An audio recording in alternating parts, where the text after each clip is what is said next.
The next item on the agenda is the Regulatory Framework Program 2014-15 Annual Report as outlined in CMD 15M24 and M24A.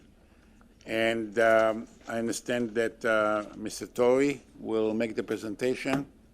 I'll give you a minute to set up here. Okay, good morning. Thank you, Mr. President, members of the Commission.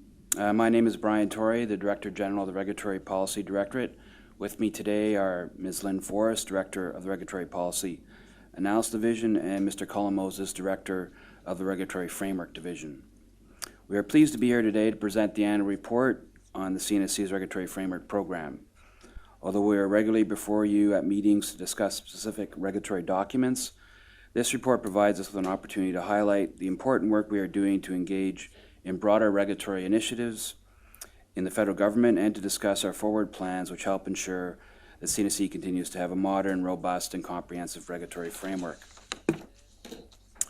Our report will provide an overview of the Regulatory Framework Program, its objectives and initiatives, an overview of our activities this past year, starting with a description of CNSC's involvement in the Government of Canada's broad regulatory reform initiatives. We will then describe some of the Regulatory Framework Program key achievements and some of the improvements that we have put in place over the past year, including the soon-to-be introduced REAS-like statement to enhance communication of our regulatory objectives, impacts, and purpose during public consultations of our REGDOCS. We will conclude with a summary of our accomplishments this past year and give a preview of some of the work we'll be doing over the next year. In terms of the program overview, at the highest level, the objectives of the CNSC's Regulatory Framework Program can be summarized as follow. Number one is delivering on commitments in the Government of Canada regulatory reform agenda. Two, developing clear, documented, and accessible regulatory expectations in support of the CNSC's licensing and compliance activities. Three, effective and timely communication with stakeholders. And number four, continuous improvement of the program. All these actions ensure that the CNSC continues to meet its objectives and obligations as a federal regulator and strives to be the best nuclear regulator in the world. The Regulatory Program Directorate is responsible for management of the Regulatory Framework Program. However, we rely heavily on internal and external partners to accomplish these objectives. The Regulatory Framework Steering Committee, made up of Directors General from across the CNSC, is responsible for program oversight and direction. This approach helps us ensure our publications present a consistent whole of CNSC's perspective. In addition, our group regularly reports to CNSC's Executive Committee and Management Committee. As well, we leverage the extensive set of nuclear standards produced by the CSA Group, which provides and supports and provides details on how to meet our regulatory requirements. Finally, we could not meet our objectives of clear requirements without the input of stakeholders, whether through formal public consultations, workshops, or other engagement activities. Over the past year, the valuable input we received from a broad range of stakeholders, including all groups of licensees, environmental non-governmental organizations, international experts, and the Canadian public have helped ensure our expectations are well understood, pragmatic, and comprehensive. As you know, the CNSC's regulatory framework is governed by the Nuclear Safety and Control Act, which gives us the statutory authority to establish a regulatory framework. The NSCA is supported by legally binding requirements established in regulations. The CNSC's regulations set out high-level expectations. More detailed requirements are included in licenses and certificates, which in turn may reference other regulatory documents or standards.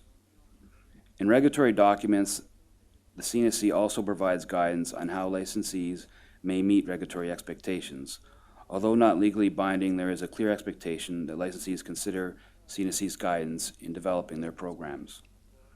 When alternate ways to meet requirements are proposed, licensees must demonstrate how their proposal is equivalent to guidance provided by the CNSC in meeting the regulatory expectations. In terms of how we develop a regulatory document or the process towards developing a regulatory document, it's consistent with the expectations of the federal government federal government's cabinet directive on regulatory management, the CNSC has implemented a life cycle approach to managing the regulatory framework, including the development of regulations and REGDOCS. The regulatory document development process has 5 key steps, which are described on this slide and are summarized as follow. The first step is to analyze the issue.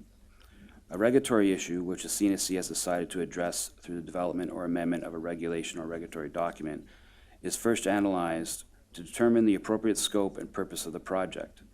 The analysis includes a review of existing regulations, regulatory documents, and standards, as well as an analysis of the appropriate regulatory actions needed to address the issue.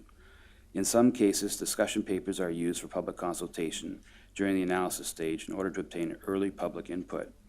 Increasingly, we are using discussion papers in this manner. This early upfront analysis results in a clear understanding of the regulatory issue or issues at play and their impact, along with the options available to the CNSC to address them.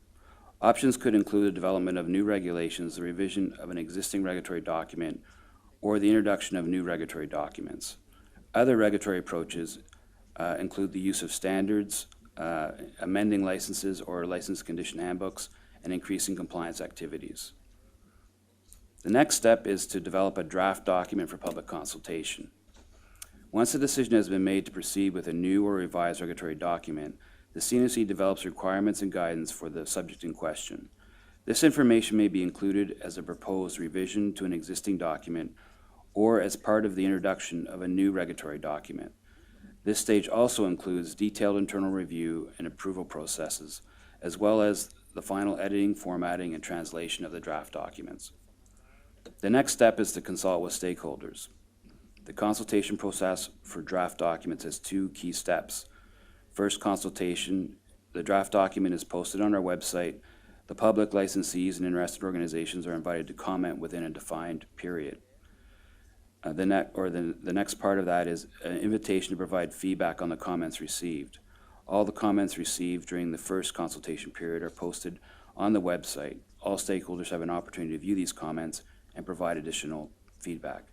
As well, increasingly, we use workshops or meetings to provide more in-depth discussion on the key issues. The next step following that consultation is to revise the draft document for approval and publication. The CNSC reviews all comments received during the public consultation stage and determines if any changes are necessary to the document. All the comments are collected in a consultation report, which includes the CNSC's response to each comment. The draft documents are then revised as necessary and prepared for final publication. If the proposed document includes new requirements that the CNSC intends to impose on licensees, the document is presented to the Commission during a public meeting for its review and approval. The final step is to publish the regulatory document. All final documents are released through the CNSC's website for use by stakeholders and licensees, and the implementation begins. Next, the regulatory program activities for fiscal year 2014-15 are consistent with our program objectives over the last several years and continue to focus on several areas of effort, including working with our federal regulatory partners to implement governmental regulatory reform initiatives and continuing to deliver on the commitments as outlined in the CNSC's regulatory framework plan, with a particular focus on a general informal review of the Act and CNSC's regulations, implementing the CNSC's regulatory framework document or framework with the publication of a number of discussion papers and REGDOCS, and ensuring that our stakeholders are engaged at each stage of the life cycle, either through workshops, meetings, public consultation, or the use of CNSC's website. I will now turn the presentation over to Ms. Forrest to provide further information on CNSC's regulatory forum activities, including CNSC's forward regulatory plan, and then we'll discuss recent consultation activities through the use of discussion papers to seek early stakeholder input on some of the important regulatory amendments and policy direction.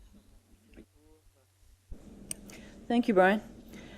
So the regulatory reform has been a key Government of Canada initiative over the last several years, and CNSC has been and continues to be really actively involved.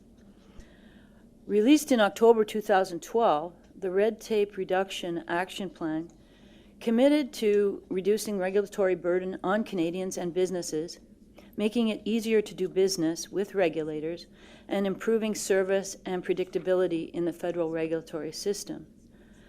Specifically, the action plan is aimed at reducing burden on business through a one-for-one rule and by applying a small business lens when developing regulations. In fact, the one-for-one rule has now been put into legislation and enacted into law.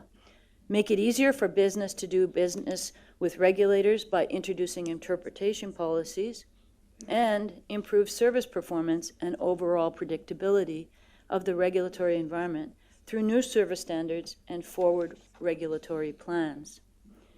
In 2014, the federal government published its second scorecard report called the 2013-14 Scorecard Report Implementing the Red Tape Reduction Action Plan, which assesses federal regulators on their implementation of action plan initiatives.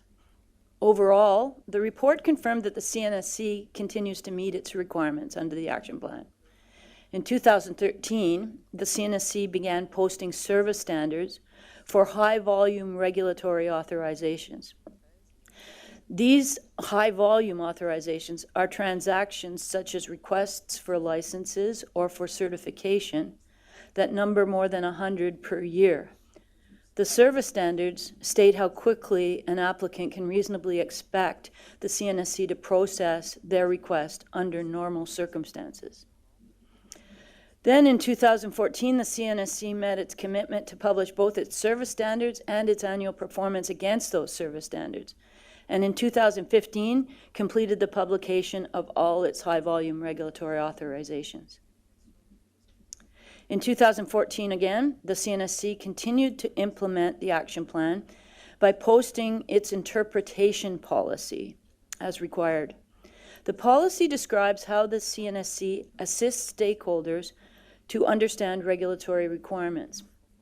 The CNSC remains committed to providing clear and up-to-date information to help stakeholders understand their regulatory obligations. New for 2014, all federal regulators were required to conduct a baseline count of federal requirements or of administrative requirements in regulations and related forms that impose administrative requirements on businesses. This was an interesting endeavor. Departments and agencies were required to post their administrative burden baseline, which is the name the government gave to the administrative requirements that are laid out by the feds, in 2014, and we will be required to update the count annually. The CNSC met this commitment with the posting of an administrative burden baseline count of 8,169. A significant portion of this count was derived from the forms that the CNSC makes available to help applicants meet information requirements set out in regulations, particularly to help them fill out license applications or report on compliance. These requirements on licensees and license applications, of course, ensure the health, safety, and security of Canadians and the environment. In addition to the red tape initiatives, the CNSC also engaged with the Regulatory Cooperation Council, an initiative between the U.S. and Canada with a goal to further enhance areas of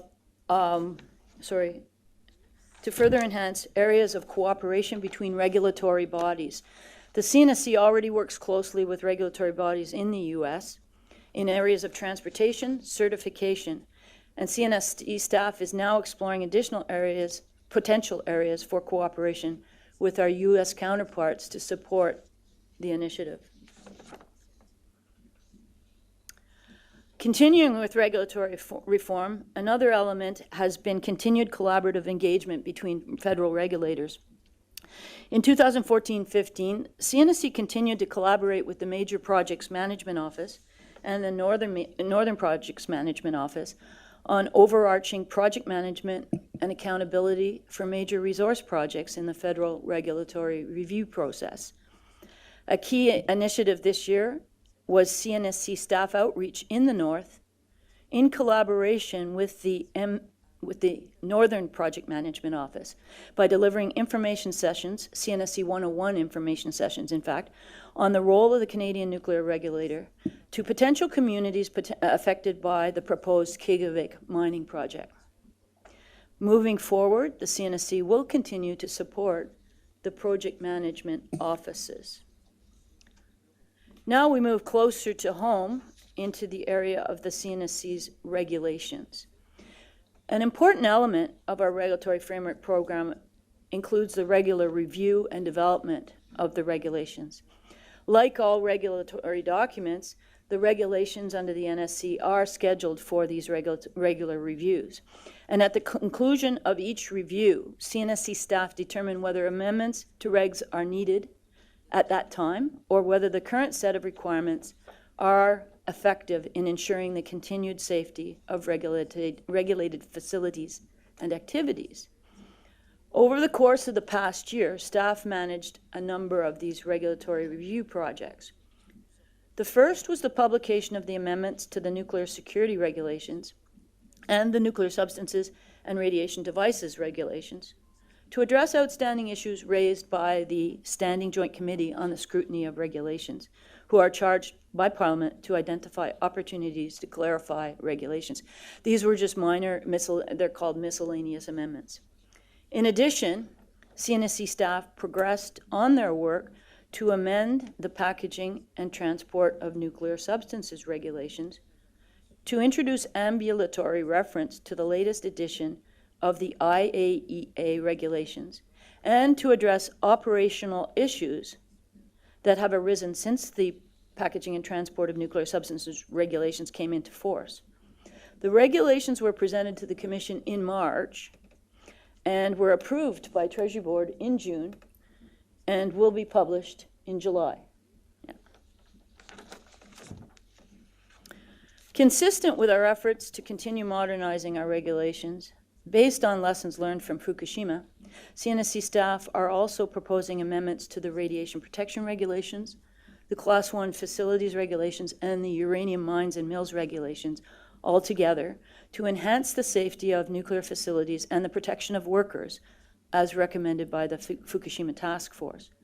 This review is nearing completion, and CNSC staff is working with the Department of Justice to revise the regulations in advance of stakeholder consultation later in 2015. Brian spoke earlier about discussion papers.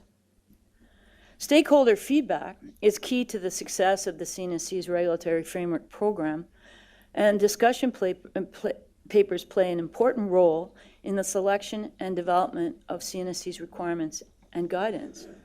They're used to solicit early public feedback on CNSC proposed policies or approaches, and they underline the CNSC's commitment to a transparent consultation process. So during 2014-15, we published 3 discussion papers for public consultation. First, the one on design extension conditions, quite a technical document, which summarizes the CNSC's views on design extension conditions, with the intent of establishing a dialogue with stakeholders and arriving at a common understanding of the associated terminology and application of the concepts of DAECs, based largely on CNSC's REGDOC 2.5.2, Design of Reactor Facilities, Nuclear Power Plants, which was published in May 2014. This particular paper was not aimed at an ultimate regulatory document by any means. It was unique in that it was designed to commence a dialogue, and it did that. The next one, regulatory modernization, invited stakeholder input on the effectiveness of CNSC's regulations as a whole. Consultation closed on May 29, and the feedback that we have received will prove valuable as we analyze all of the regulations together with a view to what they might look like in 2025 and beyond. Finally, there was the discussion paper on the proposed amendments to the Nuclear Nonproliferation, Import, and Export Control Regulations.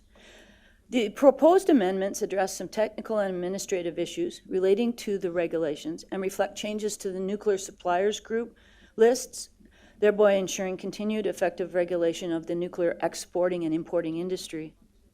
The control list is established by participating governments of the nuclear suppliers group, including Canada. The control lists are published in the International Atomic Energy Agency information circulars and incorporated into domestic nuclear non-proliferation policy and regulations in the NSG countries. In Canada, these control lists are incorporated into the Canadian Nuclear Safety Commission's Nuclear Non-Proliferation Import-Export Control Regulations, and also into the Export Control List administered by the Department of Foreign Affairs, Trade, and Development. You can see that consultation on that will close in July 2015. I'll now turn the presentation to Colin Moses to describe our work on the CNSC's own regulatory framework. Thank you, Ms. Forrest. As you will recall, with the launch of the CNSC's efforts to modernize and clarify our regulatory requirements in 2008, we developed an extensive plan to review all existing regulatory documents and to document our expectations, in a number of different areas. This work, while useful in prioritizing our efforts, had us on track to develop a regulatory document library of over 150 documents. Recognizing the risks of duplication, overlap, and stakeholder confusion with this approach, CNSC staff developed a more coherent structure to the CNSC's library of regulatory documents and presented that to the Commission in 2013. All regulatory documents published by the CNSC are now aligned with the document framework shown here. The documents are organized into three broad categories. The first, outlining expectations specific to different regulated facilities and activities, generally in the form of guidance on applying for a license. The second, providing requirements and guidance in specific technical areas according to the Safety and Control Area Framework. And the third, covering all remaining areas that warrant clarity throughout our regulatory framework. In the past year, CNSC staff have been making progress on implementing this vision. As you can see on this slide, with details provided in our regulatory framework plan, we are working towards completing initial versions of the full suite of REGDOCS by 2018. To date, a total of 16 REGDOCS have been published since the new CNSC regulatory framework structure was adopted in 2013. Another 9 will be completed this fiscal year, as well as 3 updates to other existing REGDOCS. One of the key initiatives over the past few years was CNSC's commitment to update several REGDOCS in the CNSC's regulatory framework to reflect lessons learned from the Fukushima nuclear event of March 2011, and addressing findings from the CNSC's Fukushima Task Force report. In total, 7 REGDOCS have been completed or revised to support this commitment.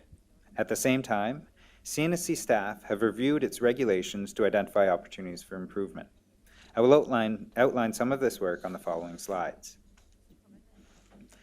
Firstly, leveraging experience gained in developing REGDOC 232 severe accident management programs for nuclear reactors, developed as part of the CNSC's Fukushima Omnibus Regulatory Document Project in 2013, the CNSC published REGDOC 232 Accident Management, which lays out our expectations for accident management measures for nuclear reactors. This REGDOC was published in October 2014. Further, to feedback from licensees received during the Commission meeting and subsequent Commission direction, CNSC staff have been in discussions with affected licensees to discuss and clarify expectations for the implementation of this document. REGDOC 241, Deterministic Safety Analysis, sets out requirements and guidance for the preparation and presentation of a safety analysis that demonstrates the safety of a nuclear facility. This document updated RD and GD 310 to ensure consideration is given to some of the issues faced during Fukushima, including consideration of site-wide issues and cliff edge effects, as well as confirmation of the availability of water and power during significant low-frequency events. REGDOC 242, Probabilistic Safety Assessment for nuclear power plants, sets out the requirements for a PSA, this document updated S294 to introduce expectations for consideration of spent fuel pools, multi-unit effects, and to clarify PSA objectives. Both REGDOC 241 and REGDOC 242 were managed as part of the regulatory Fukushima Omnibus Regulatory Document Project. Continuing with Fukushima and addressing lessons learned, REGDOC 252, Design of Reactor Facilities, Nuclear Power Plants, was published in May 2014, setting requirements and guidance for new license applications for new designs of water-cooled nuclear power plants. In addition to introducing new regulatory guidance related to the regulatory requirements, this document introduced changes related to lessons from Fukushima, as well as the results of CNSC staff's benchmarking of other nuclear regulators' design requirements. Finally, in October 2014, the CNSC published REGDOC 210.1, Nuclear Emergency Preparedness and Response, setting out the emergency preparedness requirements and guidance related to the development of emergency measures for licensees and license applicants of Class 1 nuclear facilities and uranium mines and mills. In addition to the Fukushima-related work, the CNSC continued to modernize its framework in a number of other areas. In August 2014, REGDOC 222 Personnel Training was published. This document sets out requirements and guidance for the analysis, design, development, implementation, evaluation, documentation, and management of training at nuclear facilities within Canada. REGDOC 223 Personnel Certification Radiation Safety Officers was published in July 2014 and sets out guidance to assist applicants in completing an application for certification as a radiation safety officer pursuant to the Class 2 nuclear facilities and prescribed equipment regulations. Finally, in May 2014, REGDOC 311, Reporting Requirements for Nuclear Power Plants, was published and sets out the timing and information that nuclear power plant licensees are required to report to the CNSC. REGDOC 311 supersedes S99, Reporting Requirements for Operating Nuclear Power Plants, which was published in March of 2003. Our work will continue in fiscal year 2015-16, with CNSC staff working on all sections of the regulatory framework, including tracking potential improvements to the Nuclear Safety and Control Act, continuing work to modernize our regulations, and continuing to develop REGDOCS. Our focus on stakeholder engagement continues, with up to 7 discussion papers and 15 REGDOCS expected to be released for stakeholder input. We'll also remain flexible in our consultation approaches, leveraging the input received from stakeholders to build a comprehensive and robust regulatory framework. All our planned activities are outlined in the CNSC's Regulatory Framework Plan, which is published on the CNSC's website and included in your material today. On the following slides, I'll highlight some of the over 50 active projects that we have underway this year. With up to 7 discussion papers planned this fiscal year, the CNSC will continue to implement its commitment to our stakeholders for early engagement on our regulatory initiatives. This includes a discussion paper exploring the regulatory framework for waste and decommissioning, discussing options for the ideal framework to oversee the diverse approaches to waste management and decommissioning. In addition, the CNSC will be seeking input as to the optimal approach to setting expectations for the integration of strategies, policies, and practices that consider a broad range of human factors to support excellence in human performance. Building on the CNSC's policy on cost-benefit, the CNSC will be seeking input on the necessary elements of a robust cost-benefit analysis and clarifying how the CNSC considers this information in assessing proposals from the regulated community. Looking forward to the future, consistent with our commitment to be ready and responsive to whatever it will bring, the CNSC has been monitoring technological developments and will be publishing a discussion paper seeking input on some of the new and unique policy considerations associated with regulation of small modular reactors. Turning now to regulations, the CNSC will be moving forward with targeted amendments to our regulations to address lessons from Fukushima, as discussed earlier in this presentation. In addition, the radiation protection regulations are undergoing a broader review in the interest of ensuring continued alignment with the evolving international standards and implementing any improvements that have been identified since the regulations were introduced. Finally, as was discussed earlier in the slide, CNSC staff will advance with amendments to the Nuclear Non-Proliferation, Import, and Export Control regulations. Regarding REGDOCS, the CNSC will be clarifying regulatory guidance for nuclear substance and radiation devices licensees. In addition, building on the standard developed by the CSA with the CNSC support, we will be outlining guidance for the certification of exposure device operators. In the area of human performance management, further to an initial public consultation and subsequent stakeholder meeting, the CNSC will be issuing a revised document on managing worker fatigue for public input ahead of the planned publication later this year. At the same time, we continue to progress on a broader document addressing all the elements of fitness for duty. Moving on to operating performance, CNSC staff recently held a constructive stakeholder meeting to help inform the final draft of REGDOC 231, which outlines regulatory requirements and guidance for the oversight of construction and commissioning activities to ensure the reactor facility is capable of operating safely and reliably over its lifetime.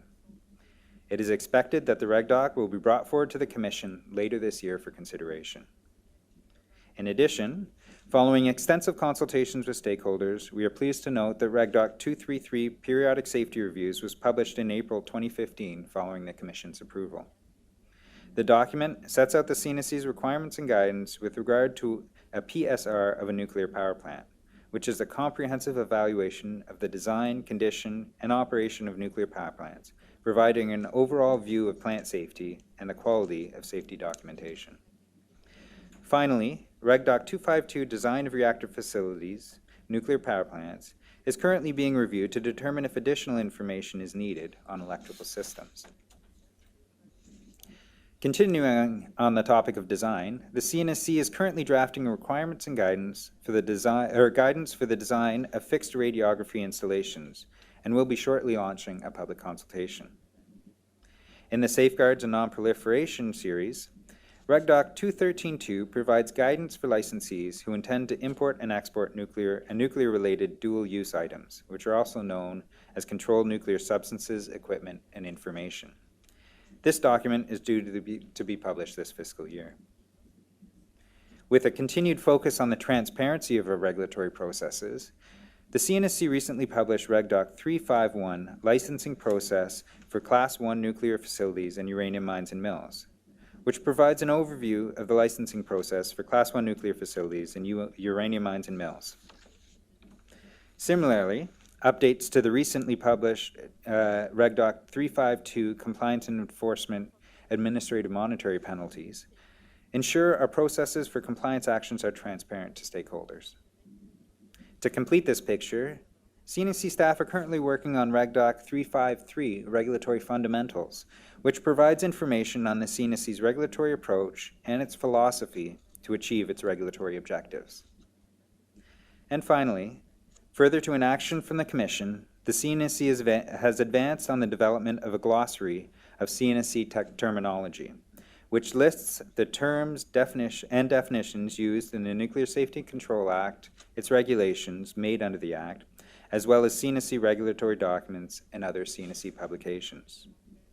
As an aside, we are not the only ones seized with this, with both the Canadian Standards Association and the IAEA working to update and streamline their glossaries, a critical element to ensuring expectations and guidance are well understood. Aside from REGDOCS, we continue our active participation in other standards development activities. In particular, consensus standards produced by the CSA are an important component of the CNSC's regulatory framework plan. In fiscal year 2014-15, the CNSC and CSA continue their efforts to ensure alignment between the CSA Nuclear Standards Program and the CNSC Regulatory Framework Program. CNSC and CSA committees and working groups meet regularly to discuss program planning, communication of activities, and CSA nuclear program work against the CNSC's Regulatory Framework Plan. We continue to focus on the transparency of this work. Due to contributions from the CNSC, CSA standards are available to view through the CSA Communities of Interest website for all stakeholders. In addition, the CNSC issues notification of draft standards that are issued for public review by the CSA. These are circulated to the CNSC's over 2,500 stakeholders through our distribution list. Over the years, CNSC has made several enhancements to our analysis of regulatory issues, including initiating early engagement with stakeholders to help identify concerns or challenges with regulatory requirements, and increasing the use of discussion papers and workshops to receive this feedback. Recently, stakeholders suggested that the CNSC adopt the use of a regulatory impact analysis statement for REGDOCS, similar to that which is used in federal regulation making. Recognizing the effectiveness of this assessment during regulation making, CNSC staff are developing a similar document for publication with draft REGDOCS when seeking stakeholder feedback. The REAS-like statement will provide additional information on the regulatory objectives of the creation or amendment of a REGDOC, the approach being taken to meet that objective, an overview of the expected impacts on licensees and applicants, and information on the proposed implementation plan. It is expected that the REAS-like statement will provide stakeholders with a better understanding of the document objective, regulatory approach, and expected impacts, and encourage stakeholders to provide CNSC staff with feedback, submitting information on potential cost impacts, and providing calculations and assumptions used to derive those impacts. The REAS-like statement will be piloted in this fiscal year. Finally, as evidenced throughout this presentation, stakeholder engagement is a clear priority.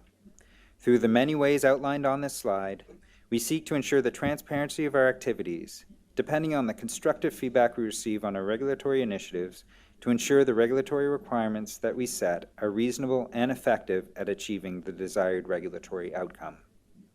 I will now turn the presentation back to Mr. Torrey to conclude. Thank you. So in summary, the past year was a very busy year, and the workload's going to continue over the next few years in terms of implementing the regulatory framework. The CNSC remains connected and in line with government regulatory improvement initiatives as well, and has implemented a number of improvements with a particular focus on actively seeking opportunities to engage and consult with all interested parties.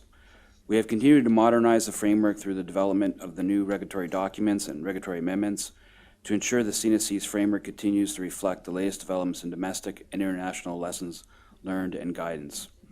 The CNSC's regulatory framework plan outlines this year's activities and looks forward over the next year to develop and maintain a long-term plan for our regulatory framework. This work plan will remain flexible and adaptable to the latest developments in the federal and nuclear regulation. Finally, I'd like to take this opportunity to recognize the hard work of CNSC staff involved who have worked diligently in moving this plan forward. This completes our presentation. If there are any questions, we're available to answer them. Thank you.